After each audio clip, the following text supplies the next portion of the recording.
That's enough. That's enough. That's a little sample. This a little sample. Overthinking, IG produced, and this little bro, Aaron Sweet, man. I'm not even sure I was supposed to play that, but it got played today. Welcome back, yo, to As I Recall. I'm your host, Alex Sweet.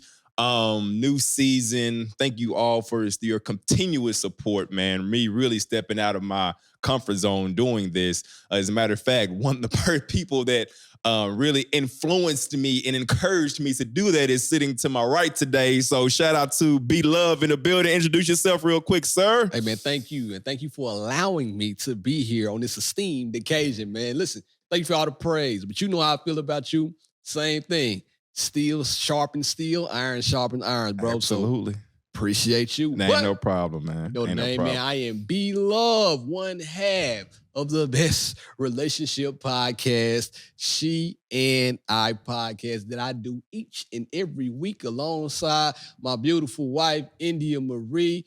We just sit back and kick some knowledge about marriage, things that we've been through, things that we are going to go through. And we also receive knowledge from you all. So I appreciate your continued support, man. So thank you for everything, brother. It's beautiful, man. It's beautiful. It's beautiful. I really, and honestly speaking, just like from this, the relationship standpoint, one thing that I have learned and continue to learn listening to their podcast, and really just not even just a podcast, we're just kicking it. Right.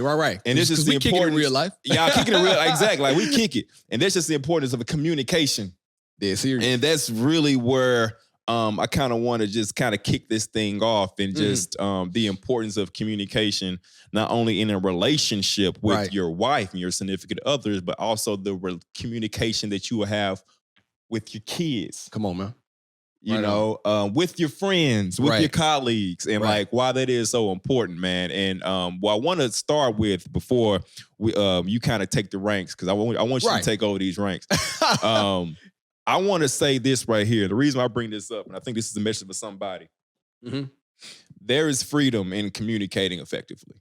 Okay. The reason why I say that, and I know you heard the same messages that I heard, is whenever you are going around in life and keeping things secret or afraid to express your feelings or feeling like if I say this a certain way, I may get judged for it. So now you just bottle it up, put it under the bed and never speak about it again. But whenever someone else brings up a similar topic, what happens? You feel that in your stomach. You're like, oh man. Do they know? Are they talking about me? Are they talking about me? How did they find out? Exactly. That's bondage right there. Yeah, it is. That's bondage. And I feel like it's very, very important to like, you know, find that confidence. And really, it comes from a spouse. Okay. And this is how I want to kick it off. So this is the story I got from you. The reason why I told you to check out Will's book, or which you've already talked up. Check out Will's book. And I talked about your tell me some of your takeaways from Will's book. I'm gonna tell you starting at the very top of the book. And I know it sounds cliche, like, oh, he didn't read nothing but the first page. But the first chapter was so influential to me, because it talks about strong foundations, right? And when it talked about Will Smith's brother and his dad had them building that wall. Brick by brick. Brick by brick. Now I'm about to jump into snowfall. I built this brick by brick. You know what I'm saying? So they built that wall brick by brick. At the time, he was wondering, why are we doing this? Like, can we pay somebody else? Like, why do we continue to every day we come home, you have to put another brick down, layer by layer by layer. Now, when I say that, the biggest thing that I took from that is we all have to have some sort of foundation. It's respect. If it's communication, if it's loyalty, whatever it is, we all have to have some kind of foundation for one another as a people. So when that wall finally was done, they felt a sense of pride. Also, I did that, discipline to stay at that wall. And that's something else that we probably would talk about. You have to have some sort of discipline to sit there and build a wall. Like I'm saying, you know, or you could just be Donald Trump. Whatever floats your boat. But it takes some sort of person to constantly work at that type of wall. Now, kind of fast forward, this was one of the biggest things from the book. Another thing was self-reflection. The whole book was kind of bottled around self-reflection, right? It's where he took a look back at his life, autobiographical, absolutely classical. A poet once said, Clifford Harris. There we go. But There you go. he took this moment to go back in his life to kind of rehash things and bring things up that we didn't know as a people. All we know is Fresh Prince, right? Facts. We don't know the person behind Fresh Prince. Mm-hmm. One of the biggest things that he said that he felt like he became a caricature of himself. Like he became a character. He couldn't be his authentic self. He became lost, really. He was lost in the Will Smith persona. Right. Yeah. He couldn't get out of that. Mm-hmm. So when I saw him going through different stages of life, from love to friends to family, and he finally got to break free of what was happening, it felt refreshing to me. Like, this is who I truly am. Because at first, I ain't gonna lie, he was really getting on my nerves on Instagram. Had his nice pictures, nice camera. Man, what? But really and truly, living life.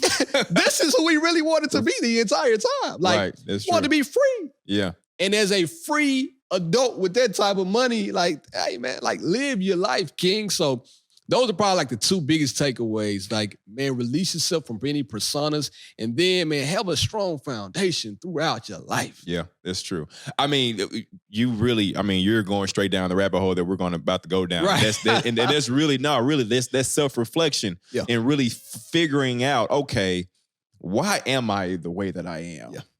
And that takes self-reflection. That takes going back in your past, digging it out in the crates, and really figuring out, like, all right, this had to come from somewhere. Where did this switch hit? Like, when in my life?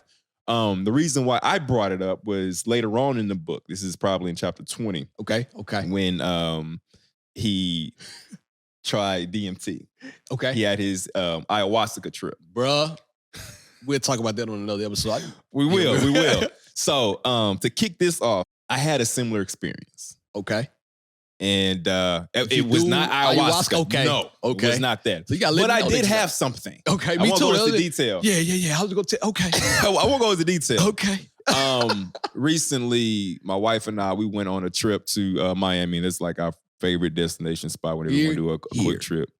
We went to Miami, and this was our first trip actually without baby girl, without Rain. So this was just us, you know? Right. And obviously, you know, in my head, I'm like, all right, I'm about to take full advantage of this opportunity. I'm about to cut loose. Act a fool. Watch out, right? Everybody. Alex coming through. Obviously, I'm not the biggest drinker in the world. I will partake, but, you know, I will try different substances. Nothing wrong with that. So I tried something. Okay. Right? Okay. And long story less long, I took too much of whatever I had. Now, my close friends that know me, they already know, like, they've probably heard the story already face to face. And I'm putting this out on the airways, but I'm not trying to incriminate myself by no means. This is just what happened. Okay. But I took too much of what I had. Okay. So much so that, be frank, bro, I thought I was out of here. You thought...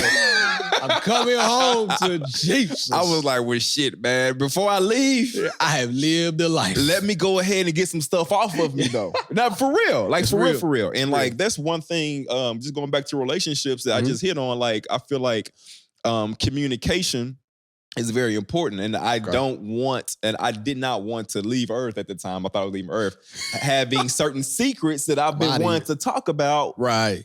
In my soul, and it popped in my mind too. It just like, oh, yo, you gotta say this, you gotta tell her this before you leave. So you gotta tell who this before you leave. My wife. Okay, go ahead. My wife. So I want you to clarify that, because a lot of people. Okay, you're right. I have to tell my wife this before we leave. At this point, there's only two people that I've actually no. There's only one person that I express this to, not in detail, and that's my best friend. Like, I'm Mac. I told him about it one night. Okay. And not even in detail. I just say, yeah, bro, I had, like, a situation. Right on. So I tell her about the situation basically when I was growing up. Didn't really know what was really going on, but, you know, I was molested as a child. Sorry to hear that, first of all, before you go on. Absolutely. Yeah. And you know, I don't even look for pity on that at all. Yeah. But I do appreciate that. Definitely. That because the way I look at it now, being an adult and being able to speak about it, I look at it a lot differently now versus, you know, just a couple of years ago when I was afraid to talk about it, or I just felt like, well, I don't need to talk about it, or, you know, heck, just not for nothing, I pretend like the shit didn't happen. There you go. You just putting it back in your mind. I just putting it back in my mind. But I was like, wait a minute, you know, like, I feel like in my relationship with my wife, Right. I owe it to her to let her know, hey, look, no, this has been on me. Yeah. And now it's on me right now. I got to tell you. Yep. Another reason why I felt like that was important, bro, is because, I got a kid. And who am I to say, hey, you can tell me anything, and but you can't even tell. I can't tell my wife anything. I was about to say, the most important person in your life, you sit with this person every day. You sleep with this person. This person, when you go to the doctor, will probably be your emergency contact. Gotta be. So you had this bottled up so long, and you felt like that you couldn't tell your wife. There had to be a powerful burden to carry. It was. See what I'm saying? Yeah. It was. And it was to a standpoint of because my wife tells me anything. You know what? Women are probably more open to different situations. They are. They are. Yeah. Men, absolutely. we have a hard time, and typically we'll say it's a wall. Like men have this emotional barrier built up, and we can't get outside of that barrier. So I understand. Yeah. Yeah. Bro, and I applaud them for that. Look, women are strong anyway, but that type of strength, like, you know what? I got to release this. Right. That takes a different strength. Right. It's real and it's crazy because, I was under the impression that it was strength to hold stuff in, but actually that's a form of weakness. Yeah. It's fear. Right. Fear. Straight up. It's straight up fear. So that was another thing. It's like, because she has opened herself to me and on a level that I yet have not.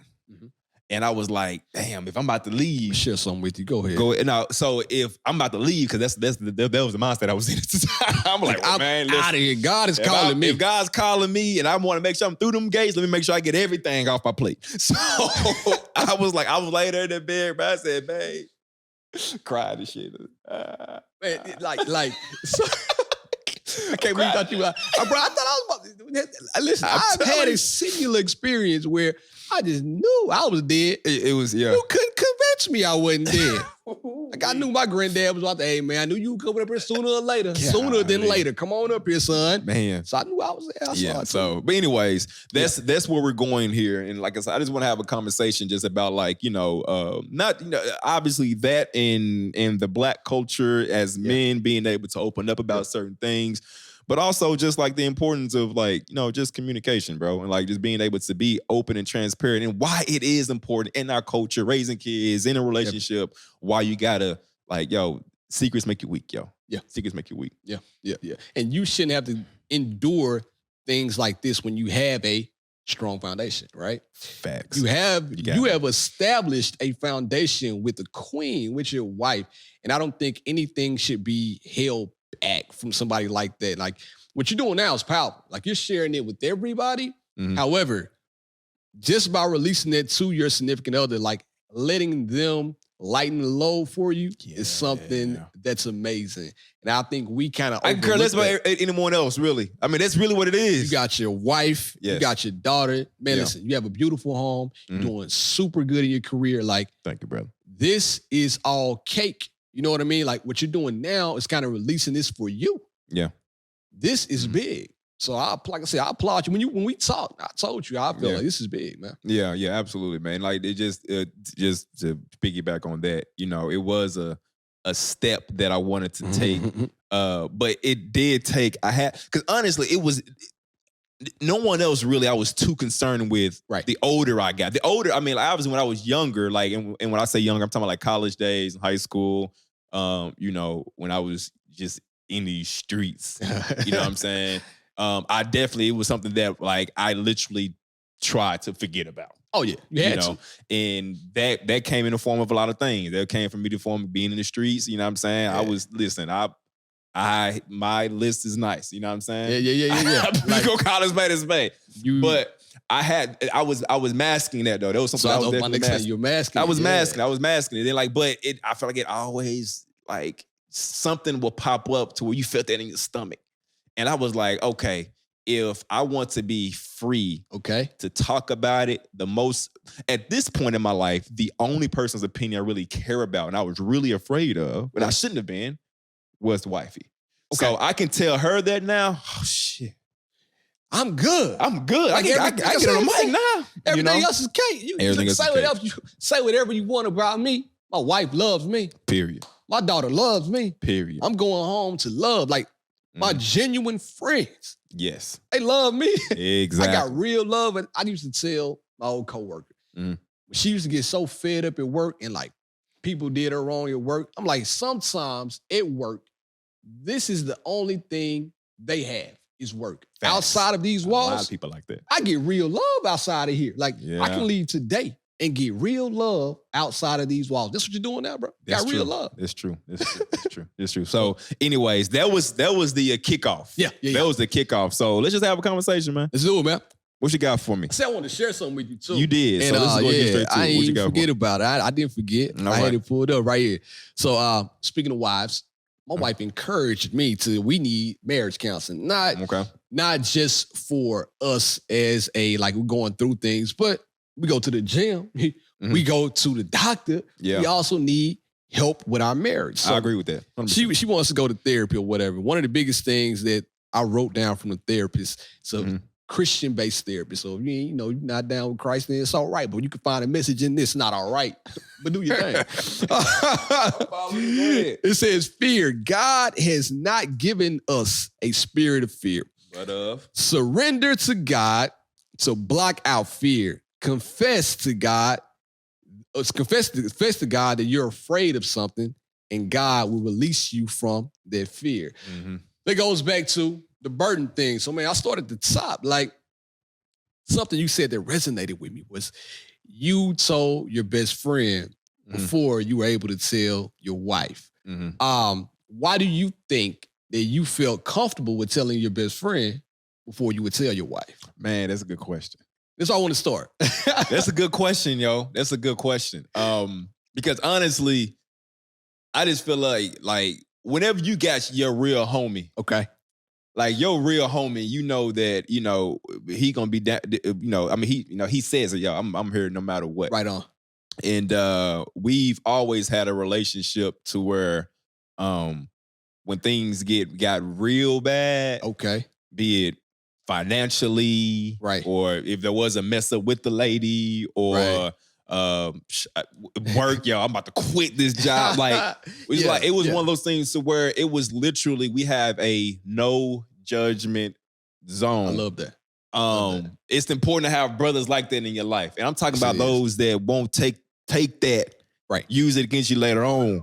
You don't want nothing like that in your life. You don't. Especially, I'm talking about even if you have a disagreement with your homie and they use that as ammo. Right. You don't want that in your life. It's like, hold on, yo. Like, listen, we can be upset playing ball or like over a bet or whatever the case may be, but like, don't bring up no personal stuff that me and you had a real genuine conversation about. Right. And he's the type that's not like that.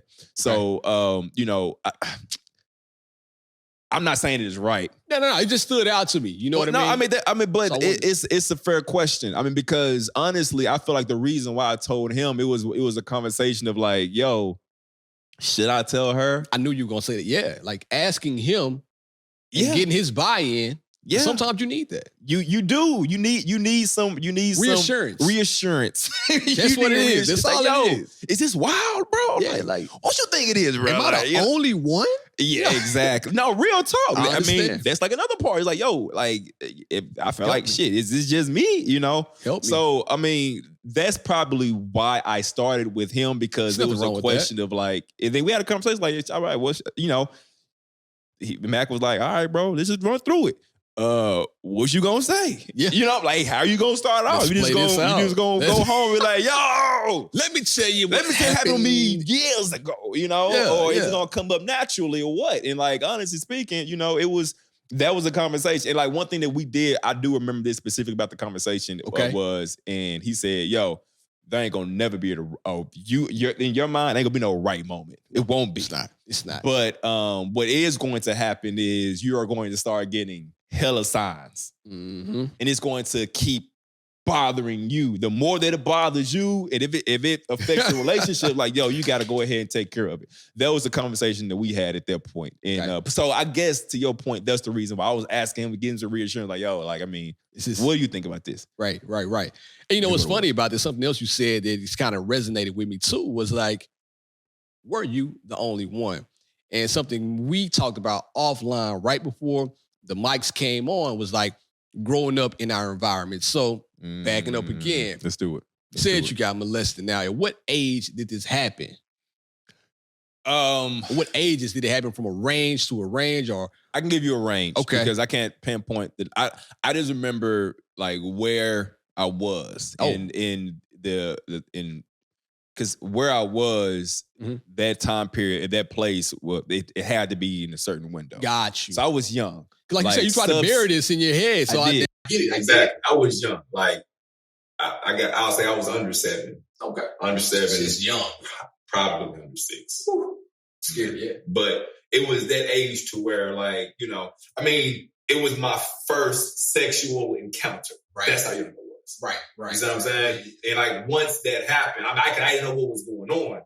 But obviously, the older you get, you knew what happened, but you didn't want to believe it. For sure. And then at age 7, like, how gullible are you? You know what I mean? Like, anything can happen. Something that we watched, that you and I talked about, or you sent it to me to kind of listen to. It's like 7-year-old going into Walmart, and then you telling that 7-year-old, when you get in here, don't touch nothing. If you touch anything, so I get it. So it's 7. All you thinking about is, man, I just want to have a good time, right? So was this person that did this somebody you trusted? Absolutely. Okay. Absolutely. I mean, and I feel like in most situations, it's going to be somebody. Well, I won't say that. Right. I won't say that. But I think for little boys, to a certain extent, it's going to happen with somebody that you know. Okay. There's going to be somebody you know. And you know, we don't have any women here. I don't want to speak for them. But I've had conversations with some where it was the same. It was somebody that they knew. Yeah. Somebody that was close to them. Probably necessarily did they trust them? Well, it was probably a built-in trust that was innately there. But no, like this person right here, I definitely trusted for sure. For sure. Absolutely. For sure. And it's great that we're having this conversation based off of things too that happen or that are happening in current events right now, right? Something else that we talked about was Kendrick Lamar. Yeah. And his song that came out. So around this time, like, you're hearing the signs. You're hearing this song, right? Yep. You had a near-death encounter, right? Yep. When you got ready to tell your wife exactly what happened, did any of these things start to play back? No. It didn't, because like, so seriously, that was a great question. So like, let's go do it like chronologically. Please do. When I told her that was just right after I had a conversation with the homie. Okay. The sermon I sent you hadn't come out yet. Right. Oh, wow. Or Indicator album had not come out yet. So once it came out, I felt like at that point, okay, I told the one that mattered. Yeah. At that point, me personally, I was done. I won't tell nobody else. I'm good now. But once, you know, those two major people came out and said what they were saying, I was like, okay, other people are probably dealing with this. Right. So at this point, I got a platform. Ooh, I got a good one for you too right now. Give it to me. Are you and this person, you guys could have a relationship? Absolutely. Love it. So it was a guy. Yes. Right? Love it. So at any point during this time, you were 7 years old, right? When you start to think about this, if you think about this in your mind, you start to question yourself like, damn, why did that happen? Like, is my sexuality in jeopardy right now? Like, start looking at yourself in the mirror. Because, and the reason why I say that is because we mentioned masking things, right? Like, we mask things, we build layers on top of things and on top of things. At 7 years old, and I don't know this for sure, the science has not been done by me. I know where you're going. But however, at 7 years old, like, I just know boys and girls. Like, I really don't, people say that they're born like homosexual or whatever. And that's possibly, I just don't know. So I'm trying to say at that point, at age 7, you could be heavily influenced by things that happen to you. You know what I mean? Fact. So like, if something like that happened at age 7, that can carry on with you for the rest of your life. Obviously, I know you're not, because look at what you had. You know what I'm saying? But at that time, were any doubts? I won't say there was any doubt, because like I said, that was my first sexual encounter. So I just, like, at that point, I just didn't know what. At all. It's like, I'm just here. I think, I mean, heck, I still remember when I was freaking in kindergarten, heck, first grade. You're better than me. I don't remember anything. One thing that happened in kindergarten. I remember, look, like I specifically remember in kindergarten and in first grade, those 2 points. There was a girl in kindergarten that I thought was cute. I used to flirt with. Right. Well, not flirt. I liked her. For sure. You know, it wasn't like I did, but I just know like, I'm attracted to this. It wasn't like no hugging and kissing, none of that. It was just like, yo, you wanna play? Like I like you, right? Yeah. First grade, there was another, lady. Like I felt like at that point, I'm saying lady, it was a little girl, but like I still remember her. I actually know her name right now. I can spit it off to you because she ended up coming to high school with me like years later. I said, oh snap! He was like one of my first crushes back then. You know what I mean? But I knew that I had some type of energy more toward a different energy towards women than I did men. Mm-hmm.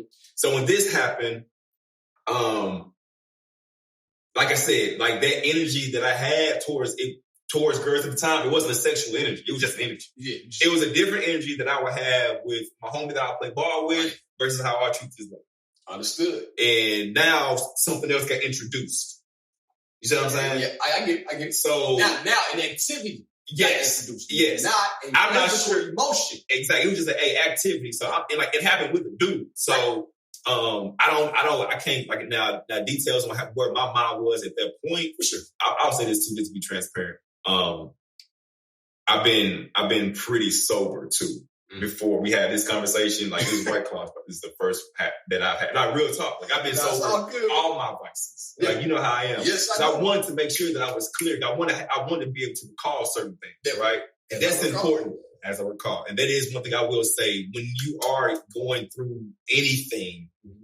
Like if you really want real clarity, you have to have a clear mind. You gotta get clean. I took a drug test.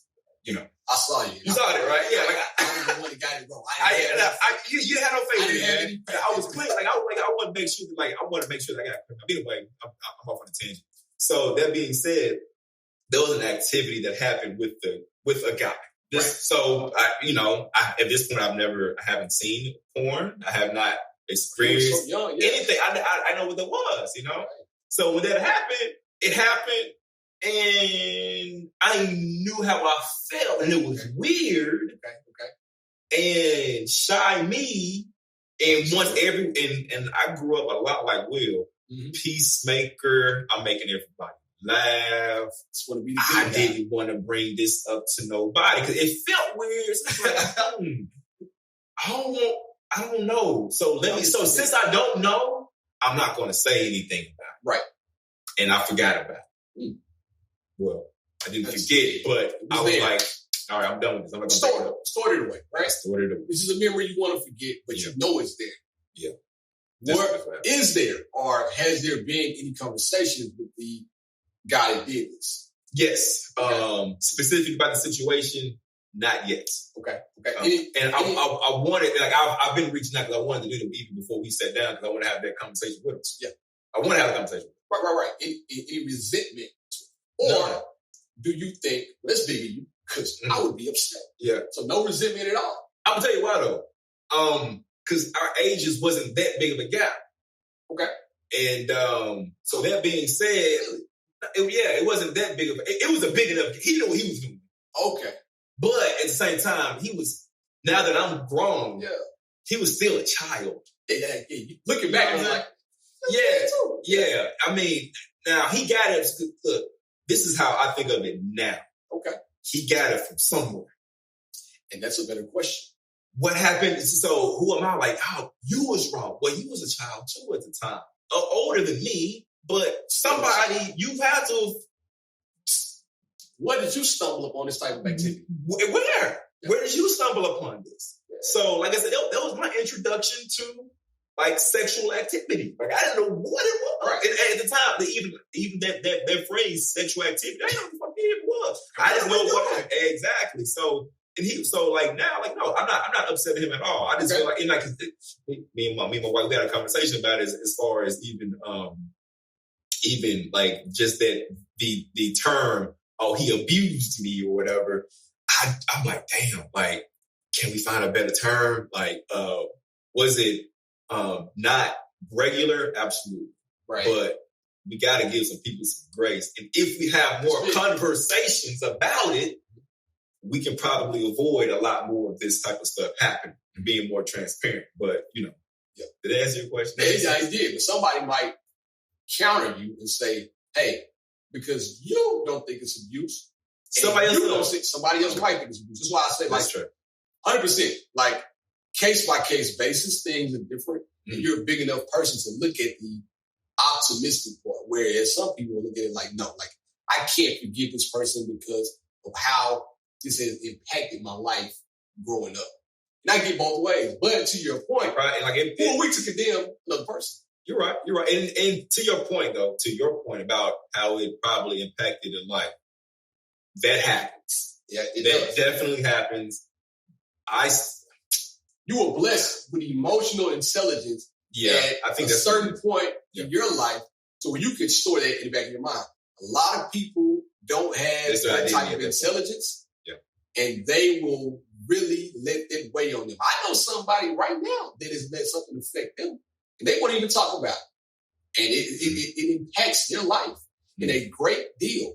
And I know it, you know, but this person is yet to talk about it to me, and I'm not going to force the issue because that's not my place. However, that person couldn't take that out. Like, they can't remove themselves from the activity.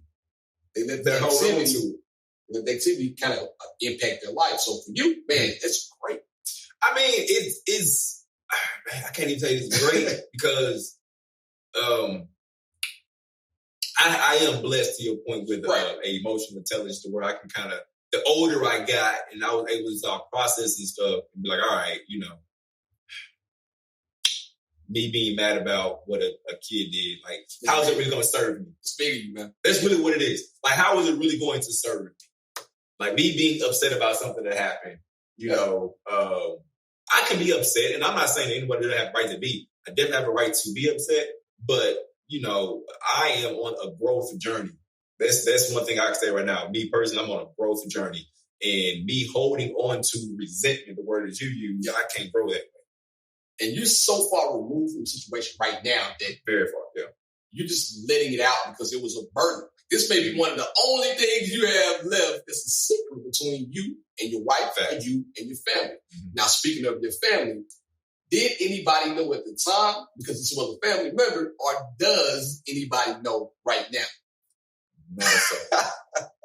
When this airs, what do you think they'll say, right? Like, I can't believe he's spilling the beans right now, right? Man, I don't know what people say. Okay. And, I mean, personally, I don't necessarily too much care what people say. And like, that's good, I mean, what I honestly, I feel like where I am, and you know, my family know how I give it up. Okay. So like, they know. No, I'm just being frank. Like they know how I give it up. So if anything, what I would like for them to take from it is, you know, it's okay. Yep. You know, first and foremost, because I mean, how could you have known? You know, unless somebody didn't tell you. But it's important though to create an environment in your house to where conversations can be had. Yep. And I felt like maybe, you know, that that was a conversation that I necessarily cannot have in my house. It's still a conversation that I shy away from right now. Like, my mom knows I have a kid and a kid on the way. I still don't feel comfortable to tell my mom that I have sex. This is immaculate conception. So if I don't feel comfortable enough to even tell my mom, come on now. I don't say sex around my mom. Hey, mom, you know, you got a great kid. How did it get here? I beats me. Well, you know what's crazy though? Okay, I got a question. Like, you grew up in the church? Yes, I did. Is your mom active in the church? Yes, she owes $500 right now. Yes, they are. Okay, well, and to me, right there, I feel like our parents' generation, in some way, shape, form, and fashion, sex specifically was a topic that you did not talk about at all. No, not at all. Not at all. And that being said, though, that's when kids gonna notice stuff Damn, what? They're going to start experimenting. They're going to accidentally stumble upon a stash. Be like, oh, snap, ain't nobody ever told me this is what this is for. Oh, bro, like, yeah, I remember all of that. You see what I'm saying, though? So, like, that being said, that's why I feel like, it is important to have conversations. It is. I'll give you a prime example. I was listening to Angie Martinez and Warren London. That was a great pod. Did you hear that pod? Yeah. You heard that, right? So you probably know where I'm going with it. When she was even just talking about even like the conversation with death. Yep. And us as people in general, not really knowing how to communicate about death when somebody passes, but it's because we never talk about death at all. We never do. But it's a part of the circle of life. You know, shout out to Lion King. I mean, it's literally, it is, bro. It's part of the circle of life. Like, everything light touches, like, our bodies become grand. Like, even Simba knew that at the time. Like, but we have to, real talk. She's making a movie right now. It is. You already know, man. Like, both of them with Beyonce and the cartoon. Both of them. But that being said, though, that right there is the issue. It's like, okay, you know what? We have to. So I feel like this is my responsibility. Because this is going to be out on the airways. By the time, Lil Rain gets old enough to say, listen to what my dad was talking about a couple years ago. She's going to hear this. But I'm just saying, though, like, that type of communication would know, like, all right, cool. Like, all right, I can, he was out here. Let me go ahead and have a conversation with mom or whatever to be comfortable. Because, like I said, it's a thing. Oh, for sure. They going to find out. Who would you want to find out from? The direct source. It's my parents. Period. And that's something that we have to do a good job at as parents. Providing, going back to my initial statement, a foundation to where our children feel like they have a safe place to come. This is crazy, right? I'm watching P-Valley. I know a lot of y'all I know exactly what you're talking about. Now, this is a good one. This is a good one. Tell them. I know why. Yeah. But I'm watching P-Valley. This is a good one. And Mercedes' daughter, this last episode, spoiler alert, came to her crying because she was pregnant. Now, if you watch the show, you know that Mercedes' daughter doesn't stay with her. She has a stepmom that she lives with. She felt comfortable enough to go to her real mom because her real mom provided that safe environment, or she provided a space for her to show her that she's not perfect, right? I think that's something that our parents did. Growing up, we saw this cookie cutter church going family, which is great. Which is a great thing to see. I'm proud that I saw that. Mm-hmm. However, at the same time, it also is a disadvantage because I felt like I couldn't ask my parents certain questions. Mm-hmm. Before I went out, back in high school, we never talked about it. Never said sex. I promise we didn't. Facts. My mom used to tell me, same. AIDS is out there.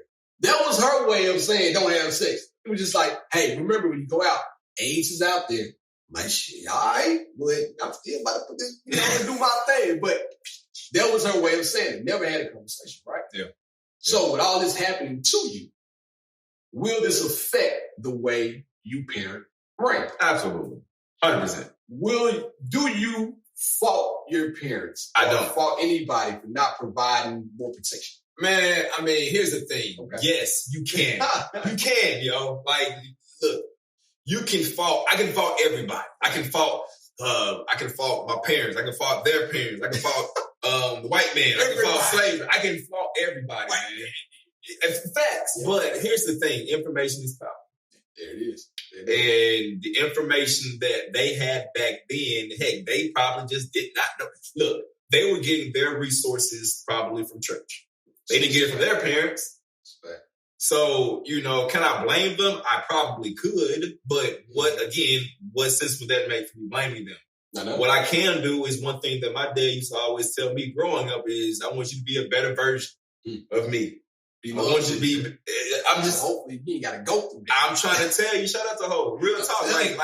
So that was probably, I don't know, but that was probably like my dad's way of saying, yo, look, I mean, there's certain things that I don't know how to tell you, but hopefully, you'll be old enough when you have a kid, you'll know how to discuss it. Right. And so with Rain in particular, and luckily me and you both, bro, we have, strong women in our lives. And, it starts with, like I said in the beginning, having a conversation with your significant other. Oh yeah.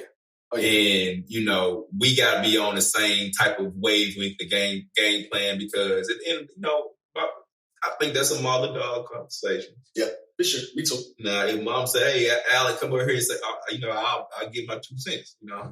I give my 2 cents, but I want to be able to be a support system for my wife when she has a conversation with my daughter, you know.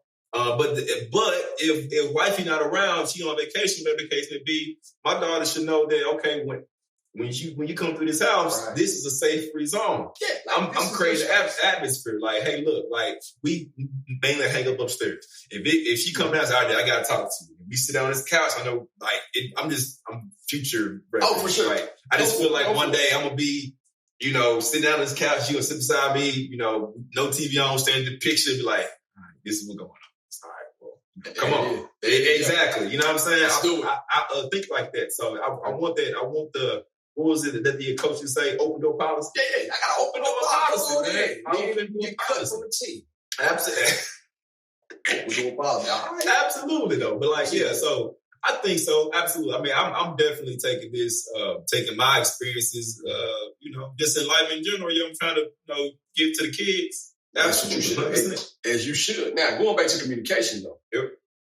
How powerful is communication when it comes to a relationship, right? Mm-hmm. Even with aside from the wife, aside from that kind of relationship with you and somebody that you are intimate with, like how powerful do you think communication is among your friends, among your family? Like how much should you tell your friends and family about things that you consider are a burden to you? Well, it depends on the audience. Because everybody is not ready to receive what you're going to communicate.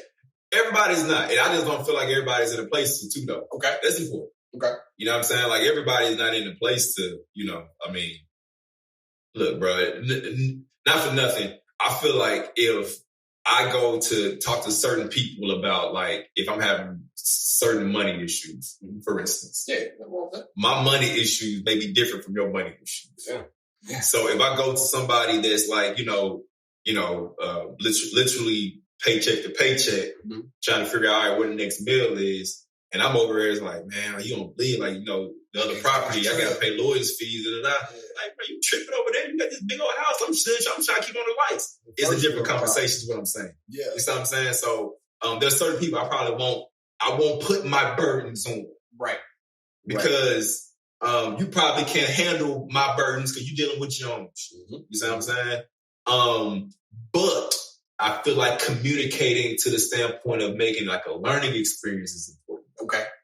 So this conversation that I'm having right now, I feel like can be for anybody. You can. Because at the end of the day, I'm not trying to unload a burden on you. No. I'm trying to let you know, hey, look, this is what I went through, but this is how I'm dealing with it. This is how we all can be dealing with it. This is how we can avoid it for the next go round. Let me teach you something. Yeah. Now, real talk. Like, let me show you something. Like I just said, but knowledge is power. Like, hey, look, this is how I processed it. This is how I approached it, and I feel better now. Mm-hmm. You know, so if somebody has a burden, I'm not going to put this burden on you, but I can show you how to get a burden off you through my situation. I love it. I wish I had my button right now. What you want, the round of applause? Nah, either one. Give me something. It don't even matter, man. Give it up. Give me something. You know what I mean? Man, great. Give me something. Go ahead.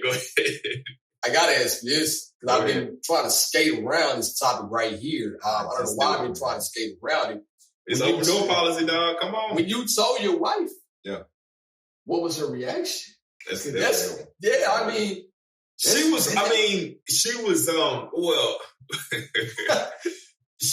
just trying to make sure I was straight. You know what I'm saying? You gonna die? We can talk about this later. Are you gonna die? I was hurt, bro. I was throwing up everywhere. It was bad, bro. It was bad. I've been there. She was just trying to make sure, like, all right, that's all good, but are you good? Like, why are you telling me this? Let's get this straight first. Bro, what's crazy? This is our first night there. I swear, bro, it's our first. I remember seeing you on the Instagram, like you look fine. You look good. You out there shopping, having a ball. So it went up from there. It went up from there because so to your point, after that we then had conversations. Okay, we did have conversations, and like I mean, I felt silly. Like, bro, no, I did. I was like, damn, bro, like, I could have been told you this. You know what I'm saying? Because at that point, it was just like, yeah, look, okay, yeah, like, it happened. It happens to a lot of black people. Like, it happens to people. That means you're not saying black people. It happens to a lot of kids where there's not that open door policy with the parents. Like, they are going to experiment sex or any type of sexual encounter in, like, weird ways. So at that point, like, basically, like, the conversation shifted on, like, how do you feel about it now? How are you going to deal with it? How are you going to process it? And the conversation has continued. Like, while we still talk about, not just that particular situation, but just like how we can, deal with problems as they approach. How we can, maneuver through tough conversations and not being afraid of a tough conversation just having it. Man. So, I mean, after I told her, man, like I said, I feel like even now, like we already talked, but like now, like the conversations are just even more like. It's freeing almost, right? It's freeing, man. It's like, I don't have anything left that you don't know about. Nothing. And that's, bro, that feeling, it feels so good now. I remember back in the day, the old me, old me, long time ago. You know what I mean? Eons. You used to have your phone everywhere you went. Oh, take your phone in the bathroom. Oh, yeah. Take your phone everywhere. Right. Take your phone in the shower with you. Make sure you got a waterproof case. When you sleep with it under you. But when you start living a certain way, it feels so it's freeing. Much better. It's freeing. It's like you know where the bodies are buried, essentially. Mm-hmm. And I feel like that's something great for everybody to know. Like, man, free yourself from all of the secrets, and especially with you and the person that's closest to you. Let them know. And, for lack of a better term, if you would have told her something like that, she would have looked at you. I know she would never. But if she would have looked at you a certain way, then you would start to question your decision about, man, what did I make the right decision? I would have, absolutely. I would have. I mean, like, look, if like she would have looked at me a certain way and like judged me for that, honestly, I don't know what I would do. You know what I mean? Yeah. I don't know what I would do because, like I told you, I've been holding on this long enough because this is the one person that I don't want to, you don't want that person out of your life. I need this.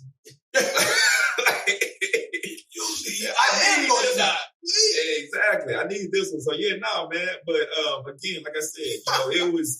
I should have known though. I should know. I was like, I need this is my wife. Like I should be able to tell her this. But we are at the end of the day, we still being self-preservation too.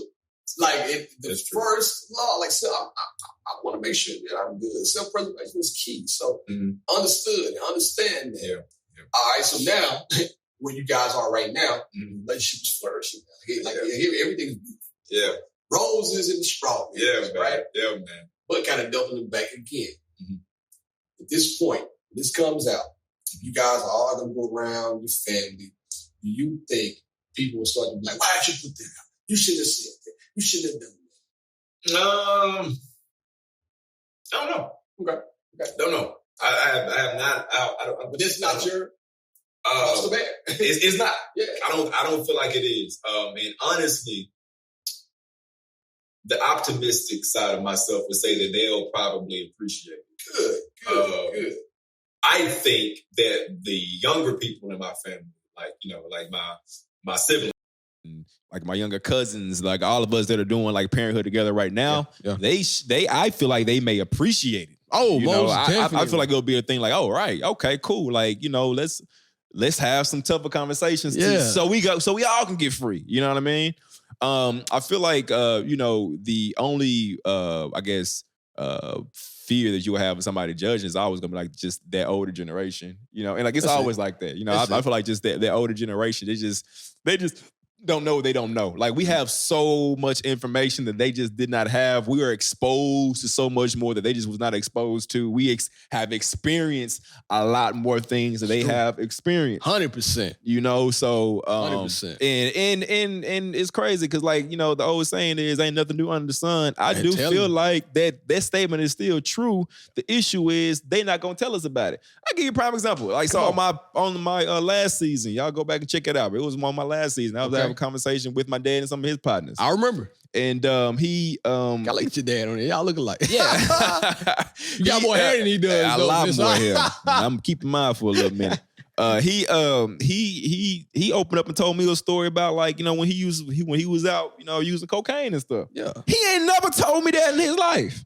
You know, he made it seem like, you know, if I drink a beer, then I'm like, you know, it was one of those sin things. of a lifetime. Exactly. Yeah. So in my head, growing even up, I was like, man, you ain't doing what we was doing. But now, since we old, he's like, yeah, there isn't nothing new. Exactly. There isn't nothing new under the sun. The issue is we not talking about it, though. We not talking about it. So let's talk about it, people. Let's break out of our shit. We got to get out of those bad habits, man. I'm telling you. Yes. Like, that's one about worst habits is the people just like keeping secrets, man. Oh, something, and I'm going to say this, then I'm going to say something else to follow it up to kind of round this statement out. Something that I regret. My dad died. Never talked a lot, right? We never really had in-depth conversations. Now, we might have when I was younger, but I told y'all, I can't remember. I remember like 4 or 5 things from like first grade on up to like 9th grade. I can tell you certain things in my life that happened, but not really in detail. You know what I mean? I feel you. So growing up, I didn't get a chance to have these type of conversations like you just mentioned with my dad. Would have been great to have, and I regret that. Now, doubling back down, I also know another poet that says you got to learn to live with regrets. Jay-Z said that. And I take that line quite literally. It's like, man, you can regret things, but you can't dwell on things, right? 100%. And there's something that you did from this. Like, you know what happened. Yeah. You know what happened, but you didn't let that define you as a person. Absolutely not. And it's big. It could have. Because like you said it just earlier. Like, right. You know, a lot of people do. Yeah. A lot of people, you know, that's their identity now. Yeah. That's it. Like, it's almost like feel sorry for me because this happened. And if you feel that way, that's 100% fine. And I wish you well. Get therapy, talk to somebody, have a conversation. Yep. But for you, that didn't happen. Thank God it didn't. Thank God it did. And it was because, you know, I feel like, you know, my circle, especially, you know, I feel like the most important time period of anyone's life. This is my opinion. Tell me. I feel like it's high school. You know what? I would agree with that. I feel like high school is very, very important. Like, it's more important than college. It's more important than even adulthood. I feel like when the kid hits high school. Okay. Well, I take it back. I'll say high school is one, but it like those first 20s are important too, though. All right, keep going. I'm gonna say something else. The reason why I say that is like, when you said earlier, like, all right, you know, when it comes to the parenting thing, right? Yeah. One thing that me and Jasmine have conversations about all the time is at these early ages, I'm a caretaker. Yeah. I'm a parent, but I'm a caretaker right now. She can't survive without us. We have to feed. We have to wipe. I'm caretaking. I feel like even when she is older, like 7, 8, 9, 10. Yeah. How old is Blake right now? 4. 4, 4, 5. Like when they start moving around, I'm still in a caretaking mind. But now I'm showing you things. I got to show you things. But the real conversations, like I'm talking about, I mean, I was having sex in high school. Yeah. So real conversation should have been having then. They should have happened right when I started. You know what I'm saying? For sure. They should have been happening then. But I mean, we were talking to each other. Homies was. You know what I'm saying? And that's what we learned from, right? That's what we was learning from. Toxic masculinity. Everybody talks about it, but it starts in high school. It starts in high school. Because you're trying to impress people. Or you're trying to mask stuff. Are you trying to mask stuff? Either one, you know, like it's going to be one or two, impressing or masking, right? Yep. And you're trying to do this to fulfill other people, not even you. You're doing this for the look. You're doing it for the look. You're not doing it for you because you really want to do it. Yeah. That's exactly what we was doing, man. So, I mean, that's why I feel like high school, to me, that's important. And then the 20s, right after college. Like, okay, look, real life is about to start, and this is it. Welcome to hell, while you are welcome to sell. I'm trying to tell you. I'm trying to tell you. So I just so we always said, like, during those years, hopefully I'm in a place to where, like, you know, I can work less and be around more, so I can have those type of conversations. Right. Like when my kid turns 21, I want to be able to be like, hey, look, your first drink gonna be with me. That's what I want too. You feel what I'm saying? I want that to happen. Yes. One of my good friends, man, I used to admire the relationship to a point that he had with his dad, almost. It was like he and his dad were friends. Now, his dad probably was a little bit too loose, if you get when it came to rules and structure. But he and his dad, I felt like, were friends too. You know what I mean? And it kind of, we used to go to his house to get in trouble. Like in high school, speaking of high school, want to have a drink? Going over to homie's house. Gotcha. Want to bring a girl? Going over to homie's house. You know what I'm saying? Yeah. His dad was that type of dad. He was cool. Now, the structure still needed to be there. I know that. However, I wish that my dad had that open door policy where I could say, hey man, let me holler at you. Let me holler at you about something. Like when you drink, tell me how it make you feel. Or like, how does it make you, like, tell me different things about life. And that should have happened, to your point, in high school. It should. And what's crazy now though is, and I feel like this is scary, is like I'm saying high school for us. Oh my God. This right here. Exactly. It's gonna get fast tracked a little bit, you know. Ooh, I'm scared. I'm terrified. Let me tell you, I'm terrified. Real talk though, it will get fast tracked. It's gonna get fast tracked. I see my son on his tablet, and I look at him. So he has this game, Ryan. It's like Temple Run, but it's like Ryan Run. You know, he's jumping over stuff. He's like Subway Surfer and all that. Gotcha. I see him play this game, and I'm like, man, let me play the game. I'm over here struggling. Yeah. This man is 4 years old. Pro with it. He was just going back and I said to myself, bro, it's only a matter of time before I age myself out of certain things. Facts. And he's going to be on the cutting edge. So for us, it's equally important to let them know that, hey, if you have any questions, any concerns, you can come to Dad. Facts. I'm 100%. here. And I think that's the issue that we run into growing up in certain households. Facts. 100%, man. You just hit the nail right on the head, yo. Yeah. But like, then I'm going to go back to high school once again.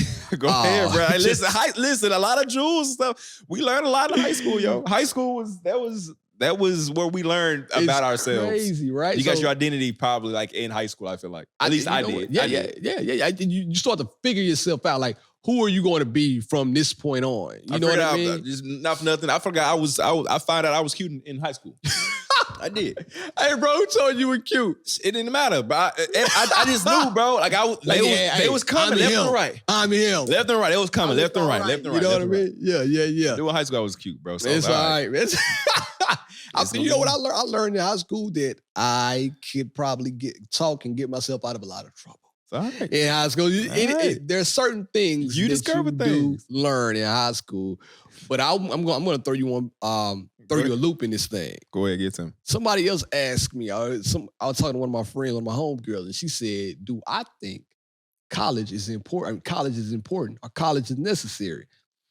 Okay. I'm going to echo a sentiment that you said. Mm-hmm. High school is important. High school is important. I do think college. You don't have to go the entire time. Mm-hmm. Some form of college is just as important because something's going to happen. You're going to meet different people that are not like you, who come from different backgrounds and different areas. If you go to college in another state or another town, I do believe it is equally as important to meet people. Not necessarily the educational part, but the meeting people. But meeting people, because guess what? You can have this conversation with me in college, the conversation we're having right now, and this might open up things that I need to deal with in my life. That's true. If not, then I never would have had this conversation. You see what I mean? I see what you're saying. I do think meeting different people from different backgrounds, college is equally important. From that standpoint, I do agree. Okay, you could just go a year, just figure it out. From that standpoint, I do agree. Don't take out too many loans. Yeah. I mean, because like I was just gonna say too, like just even from the identity standpoint, right? you know, I've like, you know, that I think that comes in high school. And like I was like in college, you know, if you didn't have an identity in high school, you may be able to find one in college. Because the point that you made, I went to a very, very diverse high school. Yeah, I did. So, okay. So, see what I'm saying? That makes sense. Like mine was very diverse. I had like literally like the hood, but I had like the preppy of the prep white people, and I had redneck. It was all of it was like it was like we were a melting pot of my high school. It's dope. So, but to your point though, that makes sense because most people's high school experiences wasn't like mine. My high school was huge. Okay, all right, it was huge. I graduated with 80 people in my graduating class, bro. Man, it was at least on, man. How many people? I couldn't even tell Christmas. you, bro. It was a lot of that many people. It was a lot. Oh damn, y'all had a JUCO. Yeah, junior college. It was a lot. I mean, what's probably going on? 400 maybe? It's a lot. 300? Yeah, it was a lot. It was a lot. Okay. Honestly, I may be underbarred. Somebody probably gonna hear this say, bro, nah, it was more than that. Like we had a big high school. This was up. It was a big high school, man. Crazy question. And I don't want to wish this. I mean, holding this question, figuring out how to ask this whole time. Come on, man. I love these. I don't want to put this in. These are the best ones to me. Yeah, I don't want to put this in the atmosphere like saying it's gonna happen, right? Yeah. But let me ask you a question. Okay. I'm gonna throw a name out. Mm-hmm. You're Alex Senior right now. Okay. Alex so Jr. that means I have an Alex Jr. You have an Alex Jr., right? If Alex Jr. came to you, he said, Dad, I just want to be honest with you. Cousin Bob molested me. What would Alex Senior do? Man. And he came because you guys, y'all have the open door policy, right? Yeah. Because you've established that. Yeah. Now that you guys have established that, what kind of emotional intelligence does Alex Senior take on? Golly, Barrett. That's tough, yo. It's tough because, man, it's tough. And I'm going to be honest with you. Okay. If I gave you an answer right now, I would just be doing it just for the pod. So okay, I really don't know. Think about it. It's okay. I really do not know. Okay. A lot of because I'm over his, a lot of factors kind of go into play. All right, which cousin, how old, where, why, and not for nothing. And it's how. And I hate to be that guy, but how? Yeah. Like God, I don't know. So I can't even answer that question. I can't, man. But that's something to think about. I mean, it is something to think about. Like, all right, because I'm over here saying, communicate, tell that's somebody, right. Like, how would I react to it? What would I say? You know what I'm saying? Yeah. And just imagine he came to you and throwing numbers out there. He came to you at age 14. Told you that. And like it happened at 7. Okay. But he's bringing it up at age 14. I got you. He's telling you that now. I think that's the easier conversation for me to have. All right, cool. That's the easier conversation for me to have. The cousin Bob is now 20. Let's just say 20. Easier conversation for me to have. Okay. All right. A lot easier. Now, when it happened, that's going to be tough. Yeah, so now it happened to a 7-year-old Alex Jr. And that Alex Jr. comes the next day, like, Daddy. That's going to be tough. I ain't going to lie. That's a big one. That's going to be tough, bro. Yeah, I don't have that kind of emotional restraint. I'm going to be Will Smith at the Oscars. And shout out to 21 Savage. He said, if I was Will Smith, I would have smacked him with a stick. Listen. That's what I would do. Listen. I know me, and I haven't reached that part in my life on my journey where I am that stable. We're not there yet. We're still working. Yeah, we are. We're talking about all this communication, but I'm still working too. We are. You're right. I mean, listen, bro, that was a good question because I don't have answers. And normally I have an answer for you. I ain't got an answer for that one. Yeah, man, but I've been sitting on that question and like. It's important. That's probably the most important question, honestly. All right, sweet.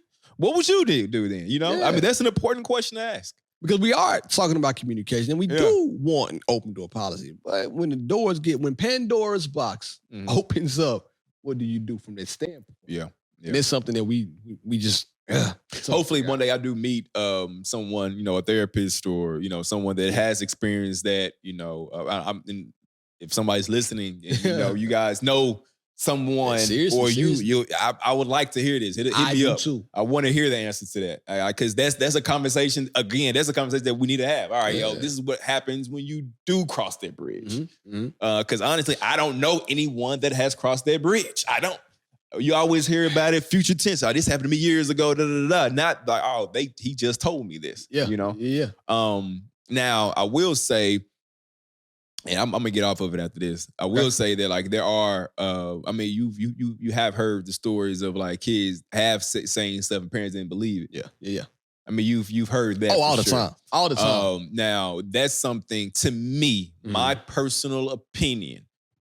A child is the purest form. Oh my God, yeah. That's just my opinion. Oh man, somebody, I forgot who it was. I didn't mean to cut you off. Keep going. No. That's basically what I was gonna say. I mean, I feel like a child is of the purest. You may have your doubts, but if that child says something and you in turn tell that child that you don't believe them, then you can forget about communicating for a very, very long time. It's done. It's done after that point. I forgot who said this. I'm gonna have to look this up. But I think it was a pastor. A child comes out of the womb learning to love, just ready to love. You know what's learned? It's learned behavior. They come out of the womb, and they're willing to love. Like all they know is love. Yeah. That's all they know. Give me love, I'm good. Yeah. Hugs, coddling, kisses, swaddle, from the whole thing. It's all about love. They learn to hate. Hate is a learned behavior. Like you come out ready to love. You don't come out willing to hate. Yeah. And I forgot who said that, but boy, if y'all know that, again. I do agree with that statement. That statement. Absolutely. So I had to ask that important question. Nice, good one, man. Yeah. That's listen. We can put a bow on it at that point. I mean, because that was a good one. Food for thought. There you go. What would you do? Like really, like all this talk. Like what would you do? And that is the question that I will continue to have conversations about. With me and my wife. I mean, we're going. Hey, look, if this situation does happen, how are we going to handle this particular situation? I think it's very, very important, man. So I'm gonna cap it off. Last question. I promise. Nah, you good? Come on. I ain't got nothing but time. Throughout this entire experience, what is one thing that it could be more than one, but what are some things that you would like a person to know who has been through the situation and is also holding it inside and scared to release? What is one thing or a few things that you can do to kind of encourage them to tell somebody or encourage them to speak about it? Oh, man. I'll leave. Let me see. Because I'm trying to just relate back to myself. Right. So please do. What it's done for me is, like I said in the beginning, is I feel free to tell my story. Not only to tell my story, but I feel free enough to have more tough conversations about anything at this point. Sure. The fear of, disappointing others, or the fear of, I don't know, like hurting someone's feelings or not being loved, all that is gone now because I'm relieved. That feeling that you have in your stomach whenever you watch a movie or you see a documentary or somebody talks about so-and-so was molested, and like that clicks and you tense up real quick. That's gone now. Right. That's gone now, yo. So I do encourage, if you are burdened with that, let somebody know. It don't have to be on a platform. Nah. Like, it does not, but just, because, heck, like I said, I didn't tell nobody. I told one person. Then I told the most important person, and I was good after that. Now I'm to, a couple months later, I'm to the point to where I am now. And it's hopefully you just have that person that you can lean into, just to release whatever it is that you need to release. And that's anything, not just this particular, situation, but this is with anything. Like if you're, financial woes, if you're dealing with any type of mental illness, if you're dealing with depression, if you're communicate, tell me. let me know. Yeah. So I can know, even, to be honest with you too, because they'll let people know how they should handle you.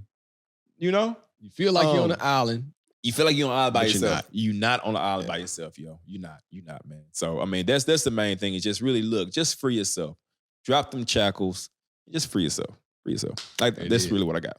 That's what I got, man. Hey, man, thank you for giving me the honor. Thank you, yo. Absolutely, man. This is important. I appreciate it. This really has to be like one of the first podcasts where it's my podcast, but he was interviewing me. I feel special right now. This is dope, yo. This is dope, man. But B, tell the people where they can find you at, my friend. Oh, man, thank you for giving me this opportunity again. But you can find me at BLove1911 on all social platforms. Also, be sure to follow She and I Podcast on Instagram, on Gmail, on YouTube. We're everywhere. Follow us and let me know what you think. And I hope you love, as I recall, as much as I did doing this episode. I appreciate you, man. And obviously, you guys know where you can find me, Mr.A.Sweet on IG, Shock the World on Twitter. That is with a KH. And YouTube, Alex Sweet. It's on YouTube. It's easy to find me on YouTube. But thank y'all again. This has been another episode of As I Recall. Pour another drink and tell me what you think. Grab the wall for you fall. Tell the world that you straight. Overthinking all night. See the one, no she ain't shit. Let that nigga grab your waist shit. Basic. Say you wanna link with me tomorrow and ain't no place then. I might spin the bag on that Azaro, let you taste it. I don't need the word on who you follow, that's some fake shit. Yeah, that's some fake shit. Fake shit. I don't even know you, but I could know you on some fake shit. I don't even know you, but I could take you to a place. Yeah, ain't take you with Zaro. If that's my borrows, I'm complacent. Ain't make you feel borrow. Here's a Figaro, ain't no makeshift. No Shakisa, I keep it real if we need features. These are bitches that leave you blood, they suckin' leeches. I got women, they look at me up from the bleachers. I've been fucking, they look at me like, can you teach us? For real? Yeah. Hey, bro. We gonna be more hitty up in this motherfucker. We gotta keep doing it. Pour another drink and tell me what you think. Grab the wall for you fall. Tell the world that you straight. Overthinking all night. See the one, no she ain't shit. Let that nigga grab your waist shit. Basic. Say you wanna link with me tomorrow and ain't no place then. I might spin the bag on that Azaro, let you taste it. I don't need the word on who you follow, that's some fake shit. Yeah, that's some fake shit. Sitting in the corner looking like you in your zone. All alone, bitches fine, they all know they get a bone. I'm a dog in the streets, I ain't walking home alone. Sit the bed on the bitch, I ain't hit her on the phone. You the one tonight, tell me what you want and I'ma let you know I get it right. I take you to the richer ride and let you know the Henny right. Might tell you that I'm drinking all night if I can hit tonight. Lights off in my city, I could take you for another bite. Shit. What? This what we on? We still executive of this motherfucker, fuck you mean? But I'ma need another drink, fuck you mean? Pour another drink and tell me what you think. Grab the wall for you fall. Tell the world that you straight. Overthinking all night. See the one, no she ain't shit. Let that nigga grab your waist shit. Basic. Say you wanna link with me tomorrow and ain't no place then. I might spin the bag on that Azaro, let you taste it. I don't need the word on who you follow, that's some fake shit. Yeah, that's some fake shit. Yeah, I don't know why they still playing with us up here, bro. It's at 901. It's at 423. We talking Memphis up here. We talking Chad. What you mean? They told me stop cursing.